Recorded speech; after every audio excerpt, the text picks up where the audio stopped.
Earlier, I told you I'd be back. Here I am. And we're getting down to the final countdown. We are here today because it is closing arguments, right? We're doing yesterday I did jury instructions. They're getting 40 pages. Jury instructions that what they're gonna first of all, let me spray. You know, I gotta spray my stress reliever.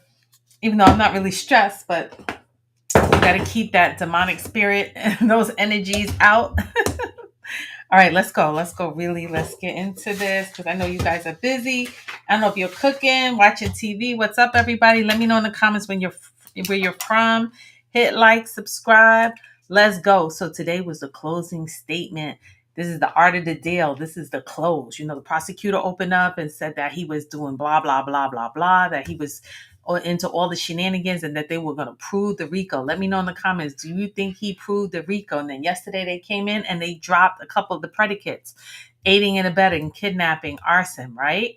But we're still going on with the one count of the RICO facing life, 2 counts of trafficking, 10 years each, and S trafficking, 15 years minimum, 2 counts each, and transportation, 10 years each. So that's a total of 50 years, right?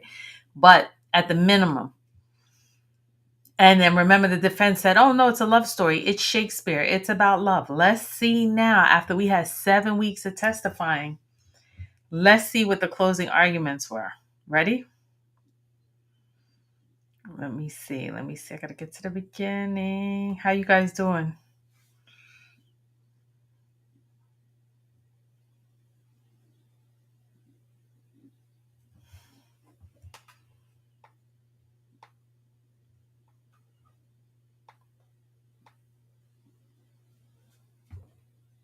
Okay, here was with the government. It was going to be the prosecutor.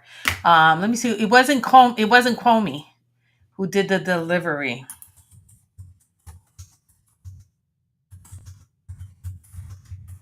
I'm gonna show you who it was right now.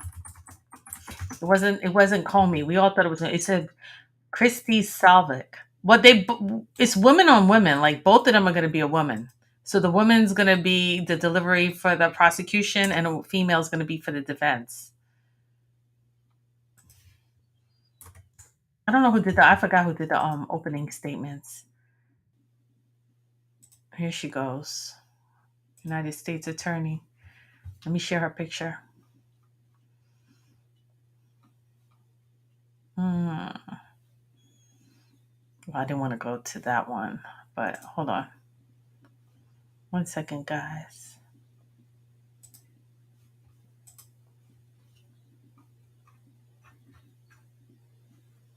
Christy Salvik. Okay, here she goes. Let me share my screen. She's doing the closing arguments. How you guys feeling? How's everyone feeling? Let me know where you're watching from. Here she goes. All right, let's go. So the government says that over the last few weeks, you've seen the real Sean Combs, the leader of a criminal organization, and that he does not take no for an answer. They'll say that we've said that he's committed kidnapping, arson, forced labor, and bribery, and brutal crimes of S trafficking, considered 2 key moments in March 2016 at the International Continental Hotel, and violently dragged Cassie back to what he called freak-offs. Right now, let's keep it going. Into 2024, at James' home, which is only a year ago, James' home, he did this to her, right? Put his hand around her throat and he hit her. And she tried to flee. She couldn't escape. There weren't isolated incidents. They're chapters in the same story, a story built on silence, shame, and fear. He believed his fame, wealth, and power made him untouchable. For 7 weeks, you've heard how his staff enabled his control. Will now turn the RICO, racketeering, criminal enterprise charges, including S trafficking and interstate transportation for P, crimes that are each charged separately too. You may think of racketeers groups committing crimes are far more dangerous, but this was Combs' kingdom. Everyone in it had one job, and that job was to serve the king, to serve him and satisfy his every desire, including his S ones. The law requires us to prove just two racketeering acts. We've shown you far more than that. He ran the Combs enterprise.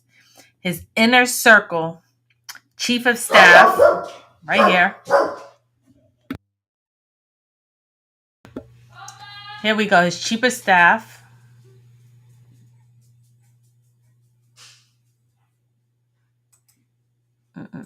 Hold on. There she goes. Christina Quorum. Christina Quorum.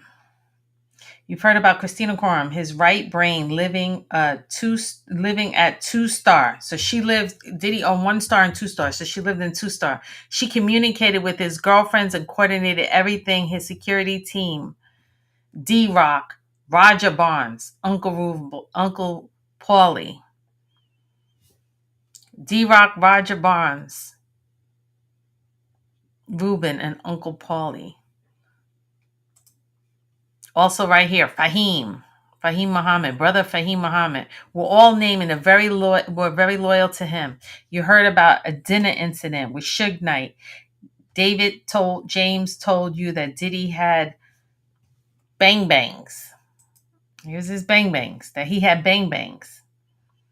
During his raid in LA, 2 AR-15 with the serial numbers removed, hidden in the closet, that they were rotating assistants, all paid by his business mule, Paul, who made $100,000 a year. Christina Quorum made 6 times that amount, $600,000. Here she goes, Christina Quorum. She was making $600,000 a year living in 2-Star Island.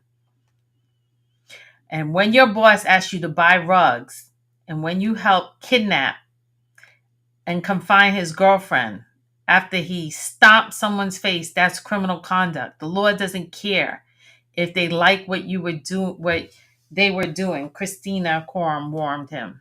To be reckless, yet she still bought him cash and rugs. She was part of the enterprise. It affected interstate commerce, and that's all the law requires. Minimal is fine. Sean Combs didn't just benefit from the enterprise. He ran it. He was the boss. The common thread, the racketeering acts, rugs, distribution, kidnapping, arson, bribery, facilitating S trafficking of Cassie and Jane, forced labor, travel for commercial S, cover-ups to convict you. Only need to find that someone committed 2 acts in any of those categories. Any of them. Any of those categories. You will only need to find 2 acts in any of those categories. That is what they're saying right here. Rug deals. 2 rug deals. 1 kidnapping. That's all. But in this case, you've seen much more far than just that. Let's start with the rugs. The fuel of every freak off. D-Rock, Christina Quorum, Fahim. They're naming the enterprise right here. Were the most involved, but many helped keep the rugs flowing. And it wasn't about weed. Brendan Paul called himself the hard drugs. You seeing the stipulations about what was found on the searches. Meth, ketamine, mushrooms, Molly, Tusi, pink dye mix. It's all in Exhibit 13035 and 1306. The quantity doesn't matter. That's not a legal element. Let's look that up.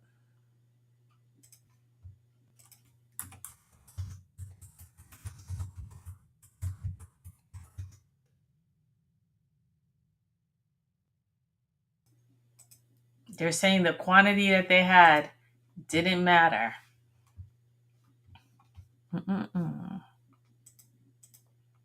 Hold on one second.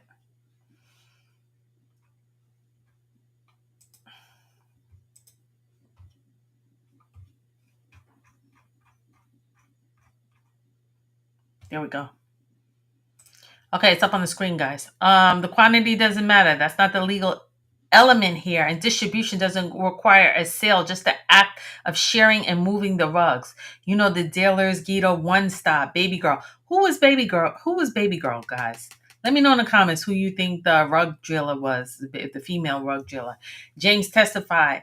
She was told to bring the rugs with her when she flew to meet Diddy twice.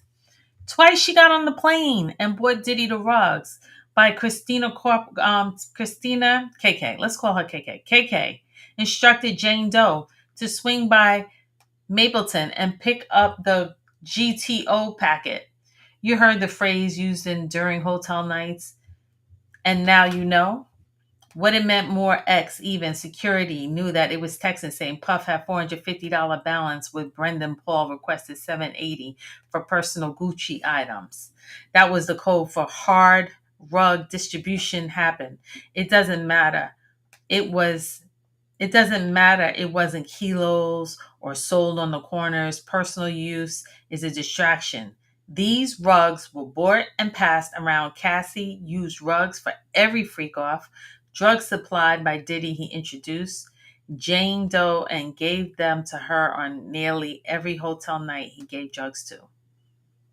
Carrie Morgan and Bona even made Brendan Paul try to test his quality.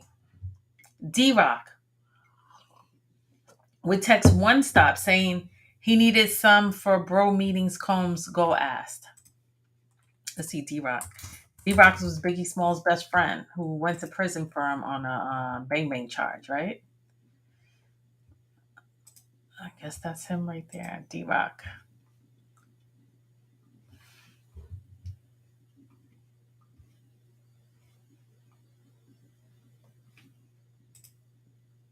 There we go. D-Rock, okay. Fahim, go brother Fahim. Fahim, to cover Diddy's rug debit, KK knew he was distributing rugs to women for what he would call Wild King nights. Jane told KK. She was having a bad come down. KK would give her pro tips to management. That rug distribution, plain and simple, point blank, period. Don't ever put my name. Okay.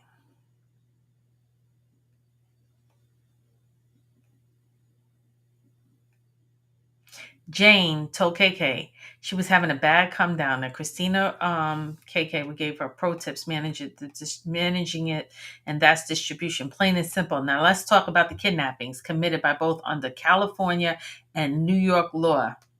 See, that's what I'm saying. If they don't charge them on federal, I think they drop the state crimes because it's kidnapping in California state. Okay, I'm gonna try not to. Let me just read. I'm gonna read the closing arguments and not try not to put my own opinion into it because you heard me enough. Bonds, Roger Bonds, made sure that she didn't leave, and that's why I'm afraid that. Okay, but the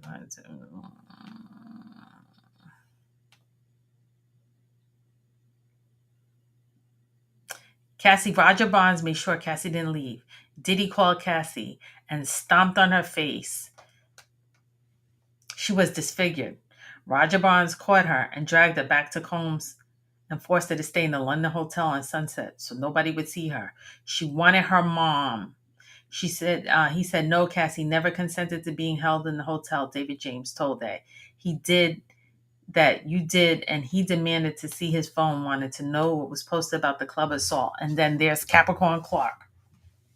Capricorn Clark was held for days in an empty Manhattan office, forced to take a lie detector test over missing jewelry. Uncle Paulie bought her what became Bad Boy. Here's part of the enterprise.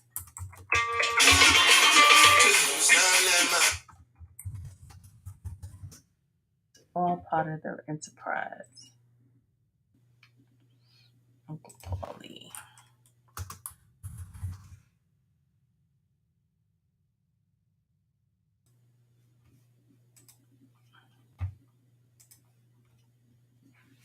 Okay, here we go.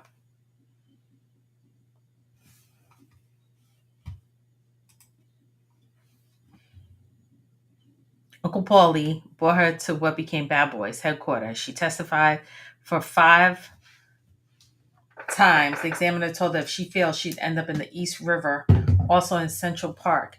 Diddy told her if anything happened, he'd have to unalive her. David James, remember, he was tested too out that rat in December of 2011. Ruben helped the defendant kidnap Capricorn Clark. It started on December the 22nd. Diddy pounded on the door with a bang bang. So he banged on her door because he was missing $2 million in jewelry at a white party. He thought maybe she stole it. So he went to go knock on her door, right? This is what they found in his house. Pounded on the door with a bang bang. Was out for revenge. Get dressed. Said we're going to unalive Kid Cudi. He barked. He drove her. Oh, sorry. Let me silence my phone. Hold on. Let me put on airplane mode. Sorry, guys. I thought I had cut it off.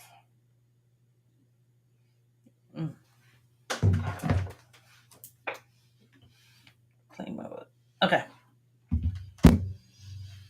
Drove to Kid Cudi's house on a second occasion.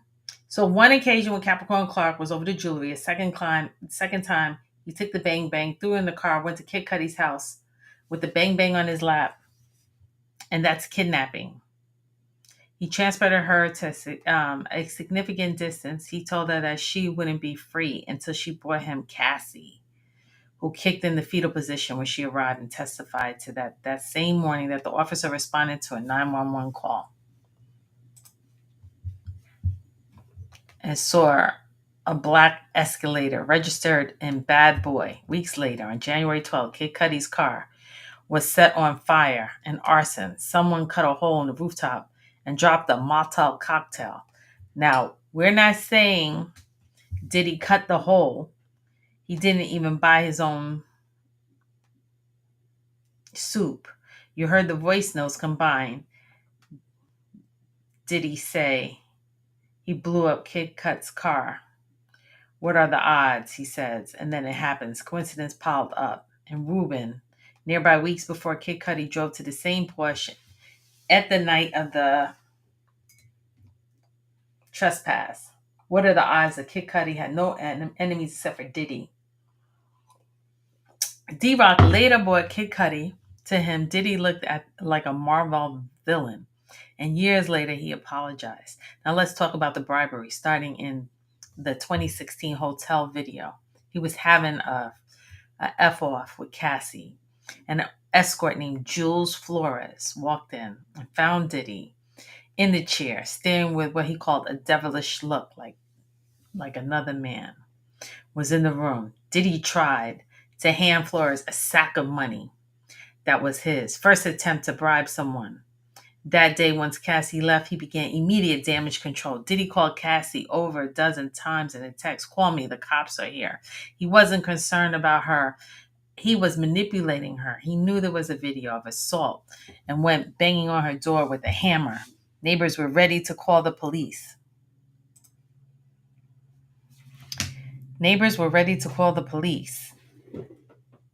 Some did. Carrie Morgan had LAPD officer's car, KK, coached up and come over and said, "You had fun in a drunk night." She called Eddie Garcia and said no to KK.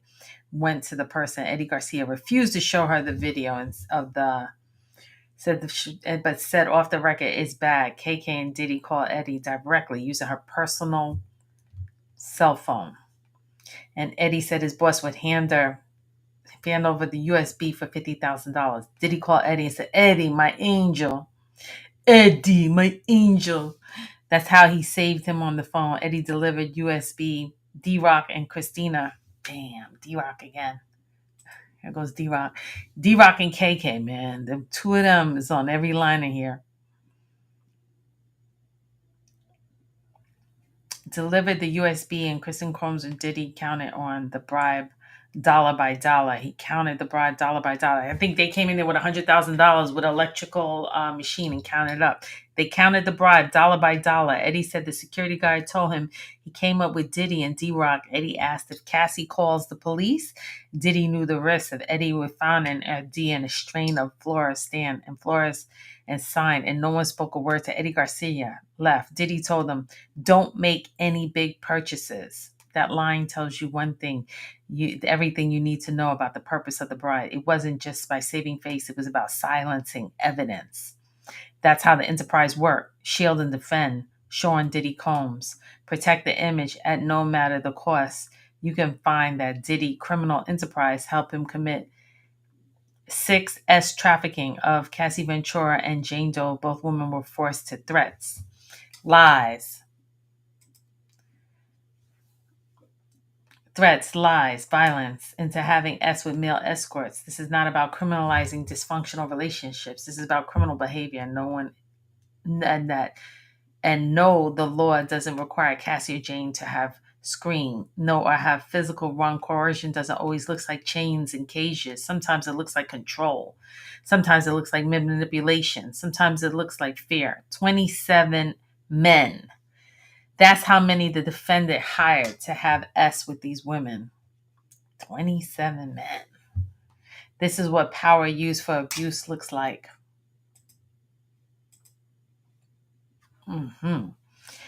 This is what power used for abuse looks like. Jane Doe's trafficking charge isn't based on a single moment. It's a result of years of a long pattern: fraud, coercion, and eventually force. That's what Diddy used to have 3 clear out hotel nights: September 2023, October 2023, June 2024. But there were many more nights where Jane Doe agreed to not because she wanted to, but because she felt she had no choice. When their relationship began in 2021, it looked like love, but it was something else. Classic love bombing. He groomed her with gifts, affection, attention, and control. And after that came the freak offs. One second, guys. I'm making sure my screen was on. Gifts, affection, attention, and control. And then after that came the freak offs. Jane told herself the first hotel night felt like opening Pandora's box. What began as excitement turned into a pattern of pressure, manipulation, and fear. And it goes on and on and on and on. It's sweeter than Ben and Jerry's. It's sweeter than Ben and Jerry's. Smashed.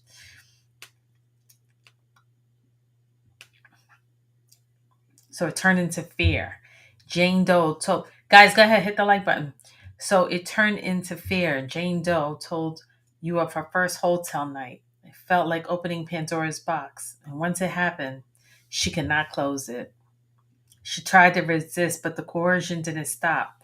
We showed you the grid of 27 men, 9 rows of 3. These men that Diddy hired for freak-offs and hotel nights. These were the men who had S with Cassie Ventura and Jane Doe while Diddy watched, filmed, and directed. He lured Jane Doe in with promises of trips, promises of shopping, promises of glamour, but those were just lies he told. To keep participating in April 2023, he began paying her rent. That's a gift. It quickly turned into a weapon. When he controlled her rent and coerced picked up steam every time she resisted. He threatened to cut her off financially. Emotionally, she didn't feel free. She felt obligated. She did the hotel nights because she feared the consequences. If she didn't, in August of 2023, Jane Doe resisted the hotel night. This is the one involving 3 entertainers, S workers, basically. And what did he do? He sent her a voice message. You heard it yourself. Ain't nobody threatening you. Ain't nobody threatening you. You better get on your job. He said that a threat, but in the message couldn't have been clearer. Jane knew exactly what it meant. Consent or lose your housing, threatening to take away her home. That's coercion. And it worked. What Jane went through didn't happen in a vacuum. Her experience echoed Cassie's lawsuit. Jane knew that she had already been saying the things for months. She texted Diddy after the lawsuit dropped. I feel like I'm reading my own trauma. This was exploitation. You framed this love for your sick fetishes. And when Jane Doe finally confronted him, and when she speak her truth, he gaslight her. And when that didn't work, he cut her off completely. You hear the clip. He talked about her, Dr. Hughes, explaining how trauma bonding keeps victims tied to their abusers. Jane often felt like a defendant. Sean Diddy Combs never truly listened. She said he dismissed her pain with just move on. And she confronted him and told her to charge him, said the lawyer, would get involved and hint, paying her off to keep quiet. So she asked for $100,000 a year to walk away, a fraction of what Cassie sought. She thought it would be reasonably. Diddy lost control. Jane Doe refused to lie for him. The jury can read the messages yourself. She wrote, he threatened to show her S tapes to her baby daddy. And despite everything he told her, to come to Miami. She made it clear she didn't want another hotel night. He agreed, but he lied. He called her escort anyways. She was still under pressure. She wrote, I hate worrying about the rent. End quote. That was 2024. And it all came to head in June. He assaulted her and forced her to perform oral on an escort. That is as trafficking. It was interstate. Even the Astroglide cross states. The law is clearly it only takes one time to force threats for coercion. He knew he was doing or didn't care to know, and saying yes once doesn't mean that you'll say yes forever. In 2023, he promised Jane a real New York weekend, no games. He brought in escorts again. She messaged him in the dark and sleazy. He says, it's dark and sleazy. I'm scared of losing my home. He replied, girl, stop. Girl, stop. Girl, stop. Then he FaceTimed her, pretending it would be a nice dinner. Another lie. Behind the scenes, he was texting Paul, Arthur, an escort. He was setting up another hotel night before Jane's flight even landed. He messaged her, I have a little surprise for you. That's a completed act of trafficking before her plane even touched down. She didn't want it. She was coerced. She messaged him again in New York City. Knew you would pair me up with a random person. That's not love. That's manipulation. That's trafficking. She was so disgusted at the sorority party that she vomited. That's because she hadn't taken rugs to numb it earlier. Diddy tricked her by inviting her and an escort. So under pressure, she called Cabral to come to New York. In her text message, she wrote, Diddy in New York. I knew you would pair me up with a random person. She texted him, she said, I'm not a porn star. I'm not an animal. I need a break. His response, let's spend the day together. No stranger. She replied, you'll love bomb me. She knew the cycle of affection control and then the same pattern again. When the affection didn't work, he used pressure. The house, are you going to let me come over into our house? He texted 8 times and then he claimed he was sick and he needed her. So she gave in. She went and ended up having S with 3 men this time. There were no rugs, no haze, just compliance after coercion. Even after she threw up, he said, get back out there. In 2024, it happened again, but this time Jane's own house. 3 months after Homeland Security searched his home, he used her home. They were supposed to have normal, fun date night. They drank, they argued. Jane pushed his head on the counter. He screamed at her and told him to leave me alone. She ran, slamming the door behind her. He kicked down 3 doors. You've seen the damage here. Here's one on the screen. Let me show you the doors. Hold on.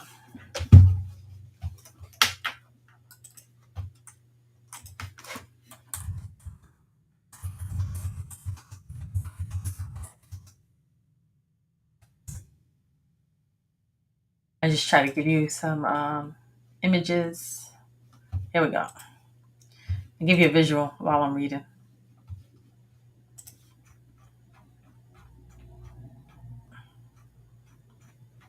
the doors? There you go. Door number 1, door number 2.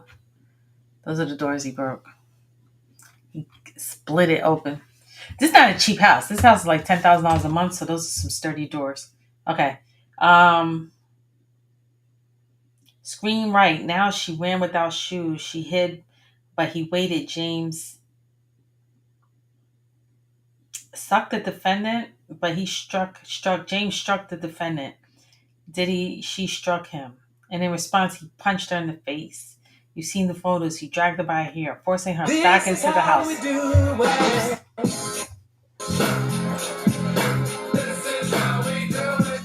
don't know where that music's coming from. Sorry, guys.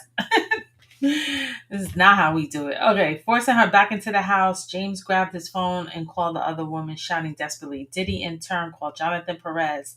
Then it's escalated. Diddy followed her in the shower, hit her again, and knocked her down. Afterwards, he contacted Antoine, another escort, and told him to come over to have S. Jane was bruised, shaken, put on makeup to cover up the injuries, and drove to pick up Antoine from the gate. Diddy handed her a pill and said, "Take this blank pill." He got in her face just inches away and asked, Is this coercion? He was mocking the very law he was violating.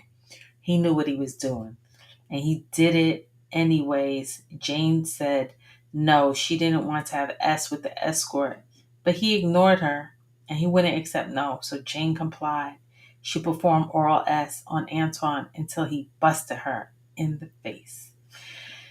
Then defendant Diddy told security to bring the payment for Antoine, but they didn't have the cash.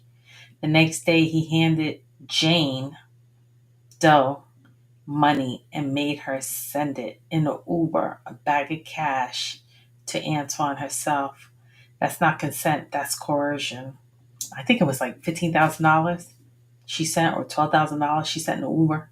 On December of 2023, Jane reached out of desperate for help. She texts KK. Good KK's in the mix. She going to jail.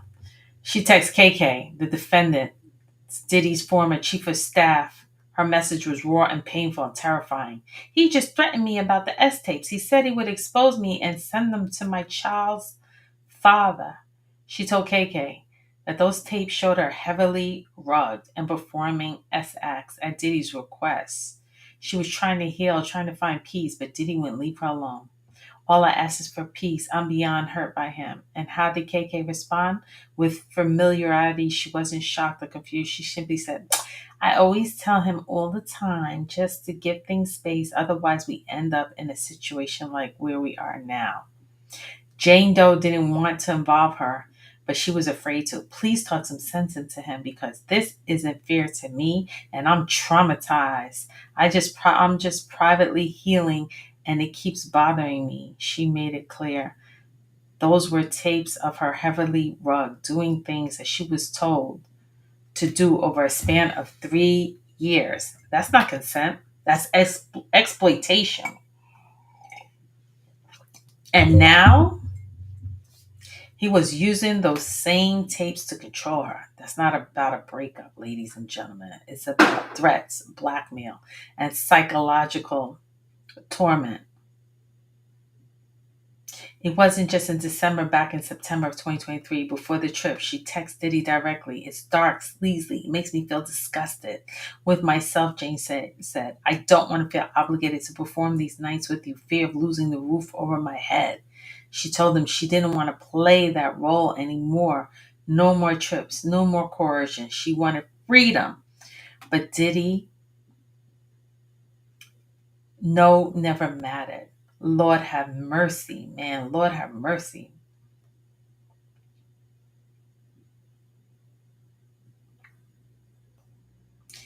Before we have walked through the specific incidents of S trafficking involving Jane Doe, but let's be clear, those nights didn't happen in isolation. They were part of a progression from fraud to coercion to eventually force. And it wasn't spontaneous. It was built up, rooted in power and rugs.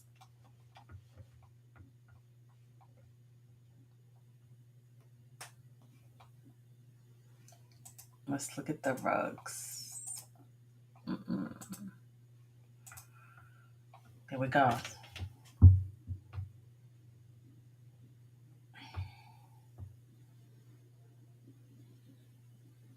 And fear. You saw it in the rent conversations and manipulation around housing. You hear how Jane Doe had little to no experience with rugs before she met Sean Diddy Combs. She was under his influence physically, emotionally, chemically. It became easier to control her. And if she was high on rugs, that made her aroused. I told you earlier she would not refuse, and that is what the video shows. Jane was super, super high. This is important because Diddy's legal team will argue that she consented. But this wasn't a grown woman making a free, empowered choice. The relationship was clouded by threats and exposing S tapes, control over her rent, and emotions, violence. Those weren't adult decisions, those were survival responses. Now let's go back to Cassie Ventura again. She first met Diddy when she was 19 years old. Let's see, Cassie Ventura.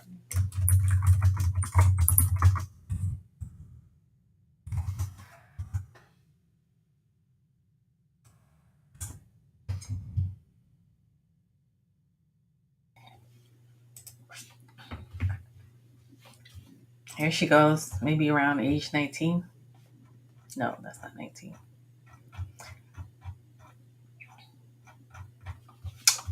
I thought there was one. Hold on. She looks like age 19.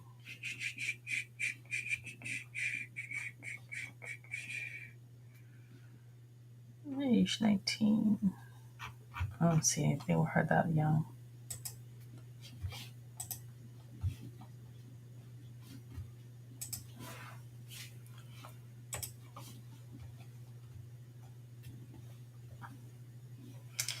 She was young.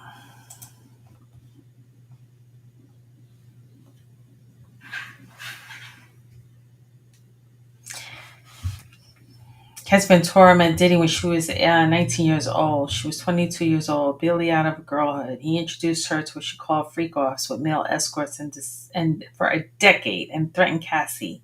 He beat Cassie. He got Cassie hooked on all type of rugs by force into her, force her into S with hired men, just like Jane Doe. It became a job. It became her shame. And then here's what Capricorn Clark told y'all a moment. Says that everything about how he viewed Kathy Ventura moldable, that she was moldable, obedient, and he owned her. She came over, he told her, sit down, stand up, turn around, walk, grab that in his hand. Now walk back, turn around, now go in the other room. And she did it all of it just because she was like Jane Doe. She didn't feel like she had a choice. Now, before I take you through the darkest parts of what Cassie Ventura endured, let's be clear on how it began. He didn't just date her or dominate her. He made her dependent on him, emotionally, financially, professionally. He kept her occupied.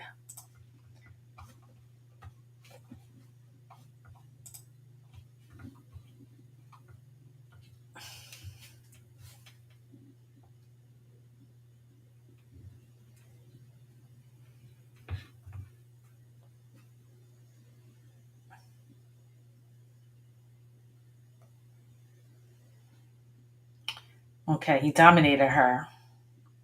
Emotionally, financially, professionally, he kept her occupied with busy work, recording songs that no one would ever hear, keeping her chasing approval, chasing a dream. He held it in his hand like a leash like she's a dog.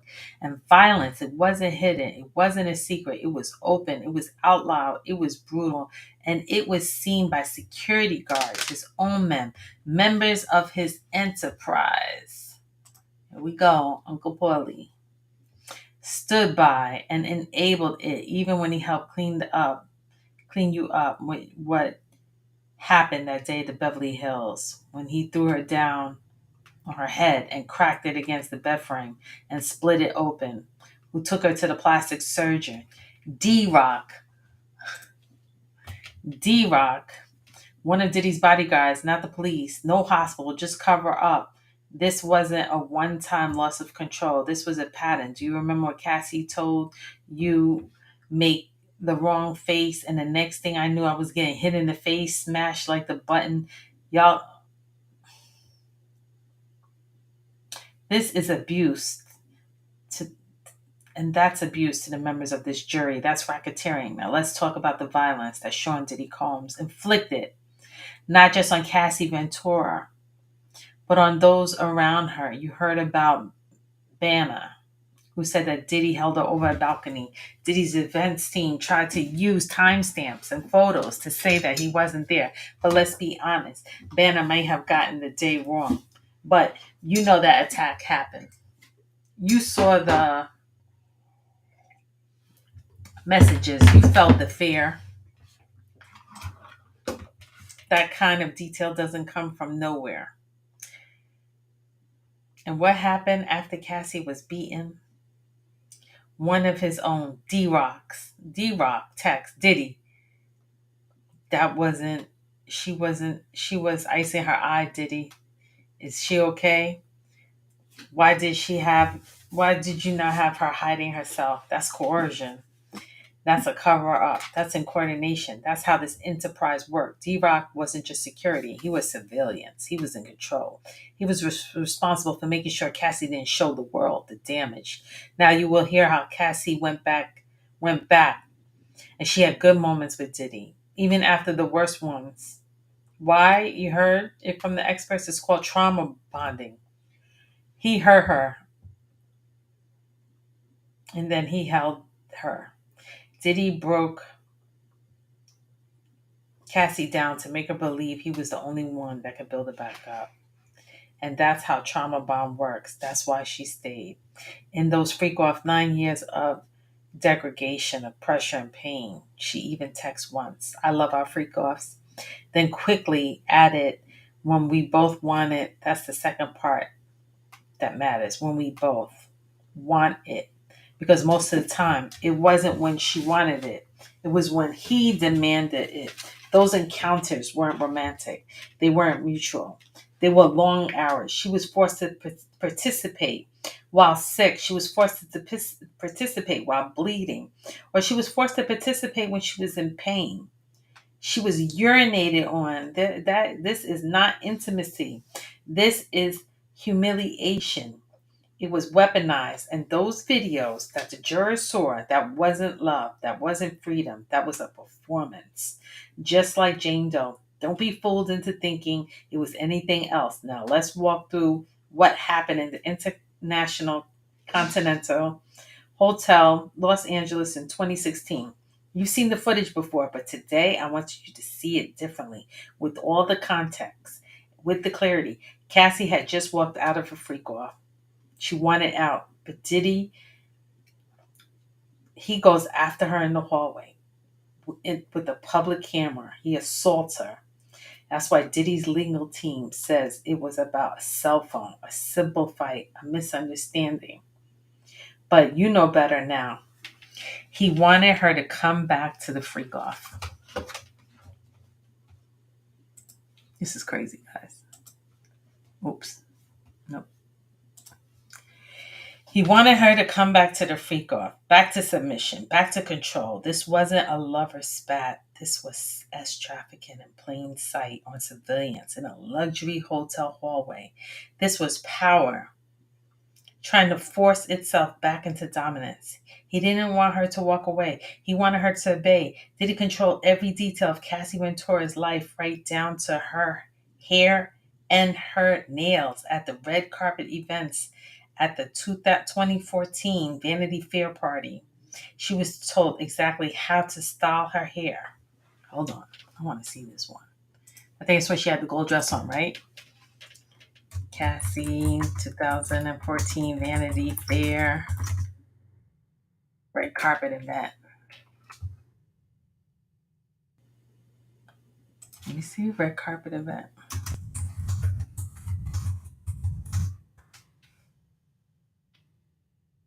Yeah, here we go. I think this is this one. So after the hotel night at the Intercontinental Hotel in Los Angeles, he told her right here how to style her hair. He blocked her career. She was denied a spot in a common video. He paid for her care. He paid for her clothes. He paid for her phone. He paid for her vacations, making her utterly dependent. He extended the control to her family when he learned that she was seeing Kid Cudi. He demanded $20,000 from Cassie's parents, and he would release the S tapes despite bringing in $3.2 million that month. So the month I can't help myself. The month he demanded $20,000 from her mother because she started dating Kid Cudi, he made $3 million that month. What a piece of work. This was never about money. It was about dominance. Dr. Hughes explains it well. When an abuser destabilizes a victim, they seize control. He punched, he kicked, he dragged Casey at the worst episodes and hid her in the hotel rooms and covered her out of sight of photos, videos confirmed that D-Rock, Ruben, and Uncle Paulie, that's the Enterprise. Everyone keeps saying, there's no Enterprise, there's no Enterprise. They keep naming them. KK, D-Rock, Uncle Paulie, Ruby, Fahim. All of them knew he assaulted her at the Prince party until the security stepped in with her friends. Mia and Myra Morales described similar abuses. He threatened her with S tapes at the house and attacked her again. In Jamaica, in Las Vegas, she was curled up under the toilet when he beat her so badly that even D-Rock was brought to tears. And of course, there was an Intercontinental Hotel attack caught on tape for Cassie. The abuse became routine. It happened to Mia. It happened to Devontae. It happened to Devontae Nash. It even happened to Vanna Bongolio. He controlled her on social media.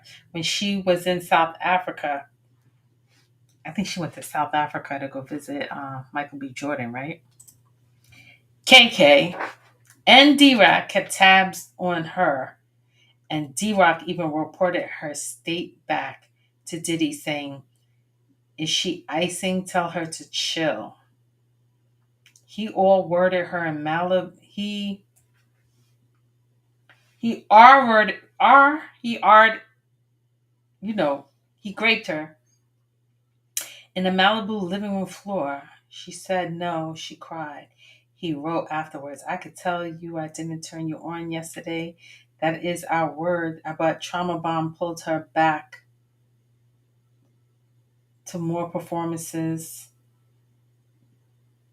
Blank filmmaker fantasies. Sometimes he even had escorts urinate on her or himself. Why? To satisfy his sexual fantasies. She became a rug addict. She texts, "I love our fricos," when we both want it.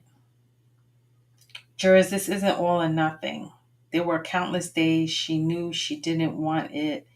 That is S trafficking. She obviously didn't want an escort to urinate in her mouth while lying on the floor. Now look at these videos. No weapons, just her performing while he moved the camera, sometimes focused on the escorts, not Cassie. It was all a fantasy for him.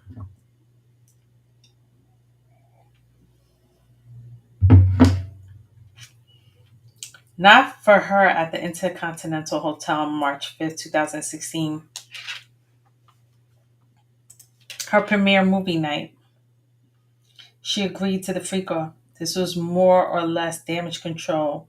You heard her say, "I don't want you thinking I don't want to." She knew he would not accept no, so she brought in the S worker Jules, and when Cassie tried to escape, her shoes left behind, he grabbed her and assaulted her, and he dragged her back by her hair into the room where Jules waited. He took her bags, but she refused to follow him. Instead, she used the phone in the lobby elevator. Diddy, even a cow chase, to stay, he grabbed her phone. stayed with the bags in the hand, waiting for Flores and possibly Jules inside. He offered Mr. Flores the money to leave. Then he returned and dragged Cassie back. She just wanted her bag and her phone. He was keeping her there, forcing her to participate. That's not a separate attack. It's part of the same coercion to get Cassie back and to freak off. Later, Cassie texted him, "I'm not a rag doll. I'm somebody's child." Wow. She had freak offs in New York with Daniel Phillips. Smashed. Defense said, "I will." Defense say that proves trafficking. Trafficking. Oh, she's saying trafficking does not require payment to the victim, only control over Daniel. Her Diddy yell, "B, when I tell you to come here, you come here." After that, Danielle couldn't perform. But remember, S trafficking does not require a complete act. At the film festival, Diddy accused her of stealing rugs. He threw her off the boat without her passport. Mia heard it and flew back to New York. And he showed her freak off videos on board. He threatened to release those S tapes in New York. They had another freak off, and he threw her off the boat to scare her. Cassie said, "I didn't know what no would mean. He could be violent." Diddy's legal team, Cassie chose to stay. Diddy's legal team is going to say Cassie chose to stay. But put yourself in the place of this. Was force, this was leverage. There were rugs, disassociates, and numbering agents to dull the pain. Yes, some of the messages sound consensual. That doesn't mean that she wanted it. Remember, when Diddy demanded, "You're supposed to be seducing me all day," end quote. That was his fantasy, not Cassie. She was told him she didn't want to do freak-offs even on her 29th birthday. Dante Nash, the stylist, told you she left her own birthday party because of freak-off. If he wanted it, it was going to happen. She had no real freedom. She didn't have the freedom to make voluntary adult choices. Let's go back and count the number one. Those freak-offs, Diddy did not act alone. KK. KK, D-Rock, Fahim, and they enabled KK. Arranged Clayton Howard to enter your room. Jonathan Perez viewed the videos and showed KK Fahim supplied the rugs during the session on February 18, 2024. After Jane Doe complained to Christina to KK, she still sent supplies for Wild King nights, otherwise called freak-offs. D-Rock ice cast his black eye. He knew exactly what was happening. And the idea that they didn't know, that is absurd. David James, Dante Nash, Jonathan Perez, they all saw strangers in Diddy's homes, and they saw Dame Joe was escorted while Diddy watched. That's interstate travel for P. Diddy booked the travel and paid for it. Count 3 covers free costs with Cassie. Escorts flew to New York. Escorts flew to Miami. Escorts flew to Los Angeles. Escorts flew to Ibiza, arranged by travel agents. Jules Theodore was Diddy at the London Hotel. He bought her an MX ticket, paid $2,000 bill message. "I will tip you for what S." And that was just one incident. There was another incident with Jules beginning at 7 a.m. at Turks and Caicos. Diddy asked how I should pay Paul. He did pay Paul's travel for what's S. These aren't one-off events, ladies and gentlemen. These are acts of racketeering, travel payment, coercion, organization. The law doesn't require that everyone fully consent. The fact remains, he orchestrated he orchestrated this. Sean Diddy Combs is guilty. Now let's talk about Reggie. He flew from Las Vegas to Los Angeles for one reason, to have S with Jane Doe, and sent him $1,100 via Cash App. Here's a hotel receipt, $4,000 in damage, body fluids all over the floor. It cannot be clearer that what you ladies and gentlemen, every time KK arranged travel for these freak-offs, Wild King nights, she helped facilitate the crime. Maybe she didn't like it. Maybe she did it. She set up Wild King Nights, travels to Vegas. You heard it straight from Diddy. The wildest Wild King night in Vegas, end quote. That's his own words. KK knew exactly what was going on. And she wasn't just booking the room. She was in, inducing the travel for P. That is a crime. That is racketeering. Here's the audio message that Diddy sent to KK asking to hunt for the sexiest, most unapologetic Wild King S room in Vegas. This wasn't just a phrase. Wild King Nights, it meant S with escort. She helped book Cabrera's travel. She got the cash. She made the plans. She knew the game. And each time she did it, she became another racketeering act. She's going to jail. You only need to find two, but this is just a portion alone. There are dozens and dozens and dozens. We represented four women: Cassie Ventura, Jane Doe, Mia, Capricorn Clark, who were all victims of forced labor, and Cassie and Jane. It was relentless as service. Cassie called them grueling, sometimes lasting up to 4 straight days. Jane Doe described it the same way. It often took them weeks to recover from that. It's not consent, that is forced labor. KK.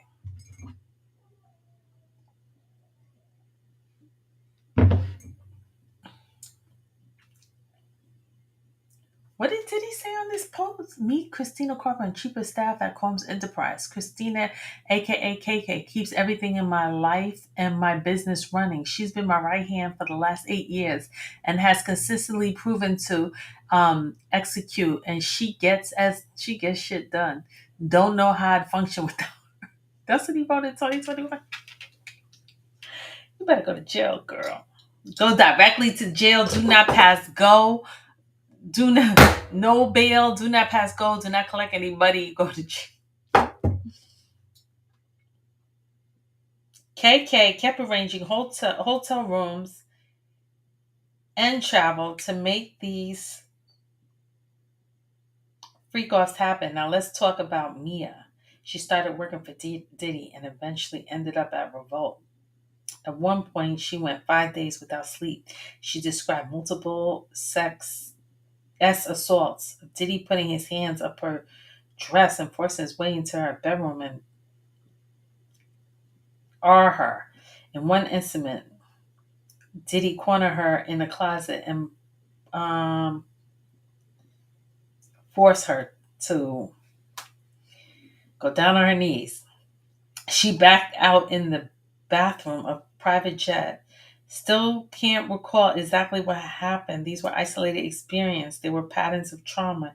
Even though under through cross-examination, Mia remained clear and consistent. She wasn't just doing a job, that she was forced to perform as services under the threat of violence. He threw her against the wall. He slammed the door on her arm as she witnessed violence at Prince's party and in Turks and Caicos. And remember, ladies and gentlemen of the jury, forced labor is just one of 8 racketeering out of the acts that we have outlined. You've heard evidence of drug distribution, racketeering, kidnapping, arson, bribery, trafficking, racketeering. You've also heard interstate transportation for P, racketeering, forced labor, racketeering, and witness tampering, racketeering.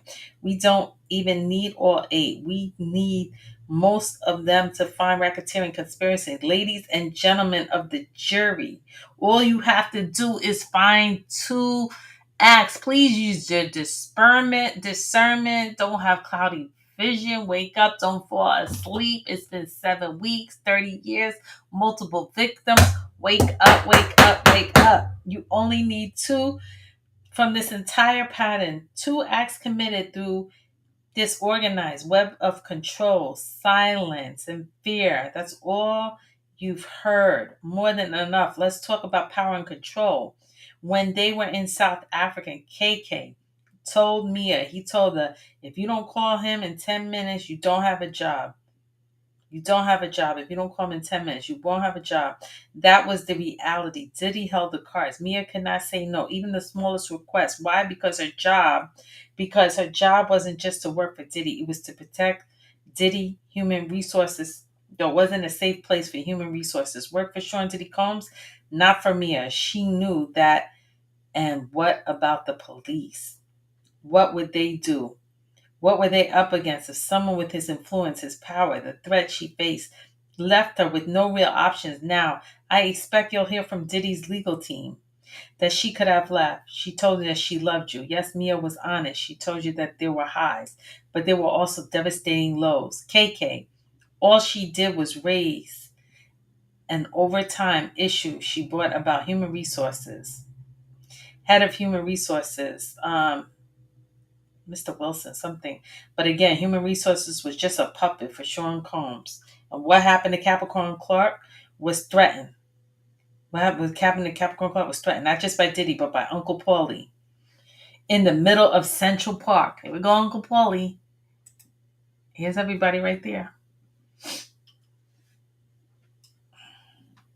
In the middle of Central Park, when the lie detector test, they began to take and confront Kid Cudi. Ladies and gentlemen, this was not toxic worst place. This was an enterprise of fear, control, and silencing. It was all orchestrated by one man. KK had a child, a son to take care of. Capricorn Clark, yeah. Not KK. Capricorn Clark had a child, a son to take care of. And what did Diddy do? He threatened to blacklist this woman. And that's how he weeded power. It's through intimidation. Ladies and gentlemen, he weeded power. Hey, you guys know he kicked Wendy Williams out of New York. Through manipulation, ladies and gentlemen, he wielded power through control. Ladies and gentlemen, we have, obstruction of justice, especially after Cassie filed her lawsuit, is where everything ties together. Jane Doe was a problem. She knew too much. She had lived it after Cassie's lawsuit hit the headlines. Did he move fast to contain the fallout? He called Jane Doe. These calls were recorded by KK's cell phone. You'll hear them. It's November 19th, 2023. Cassie's case had already been settled, but he was panicking and terrified of criminal investigation. So what did he say? What can I do to make you feel better? Is what he said. Diddy knew not to say too much. He can't be speaking on the phone. He said then he starts rewriting history right there while recording and tells Jane Doe, I quote, "We just did something kinky, baby. I thought we both enjoyed it." He's trying to gaslight her and rewrite her trauma as a fantasy. She already told him, "You gaslight me." And in the background, you'll hear a scratching of a Sharpie. He's taking notes, planning, plotting, trying to shape Jane Doe's words. You've seen the lawyers passing the notes in the courtroom. Now you ask yourself, has this game of deception been going on? After that, he and D-Rock reached out to Mia, asking her, saying something that was not true. Do you remember Mia responding, saying she witnessed him slam Cassie's head into the surface? D-Rock had seen it too. Yet here we're asking Mia to go along and to lie as a federal investigation intensified, and pressure on Mia did not stop. D-Rock called it 5 times in a row. That was not coincidence. That was strategy. Look at the chart. Mr. Santana showed you it all connects the dots. The way Diddy treated Mia wasn't just manipulation. It was witness tampering. That's why he didn't get bail. He put up $50 million and judge said no. It was obstruction of justice. Let's not forget the Intercontinental assault video. And the one that everyone saw. Diddy tried to bury that too. That's bribery. That's obstruction of justice. For years, Diddy had gone to great lengths to hide his crimes. But when the truth started spilling out, he didn't turn inward in reflection. He didn't turn to his inner circle, desperate to silence the people who could bring him down. Listen to the call in 2023. Diddy told the tearful Jane Doe, "It just needed to tell you that I needed your friendship." It wasn't a show of concern. It was manipulation. She had just read Cassie's lawsuit. She had the mirror of her own trauma, and he knew Diddy was not apologizing. He was gaslighting. Diddy knew that Jane Doe had just read Cassie's lawsuit and saw the haunting similarities. This message was not about healing. It was about control. It was about rewriting the past, not making amends after Cassie's lawsuit were quickly filed. He quickly settled with Mia and then received a call from D-Rock. He downplayed the abuse, saying they forget like a couple. But he sounded nervous. She didn't return any calls later. D-Rock offered to send her something, but she refused. Diddy is guilty. For years, he got away with it, not because it was not happening, but because of who he was, his wealth, his fame, his influence. They all shielded him. But that shield, ladies and gentlemen, cannot last forever. Not in this courtroom, not anymore. It is time to hold him accountable. It is time to find him guilty. It is time for justice. Crime after crime, year after year, Sean Diddy Combs keeps going because he had the power to bury the truth, ladies and gentlemen. But that ends now. We rest our case.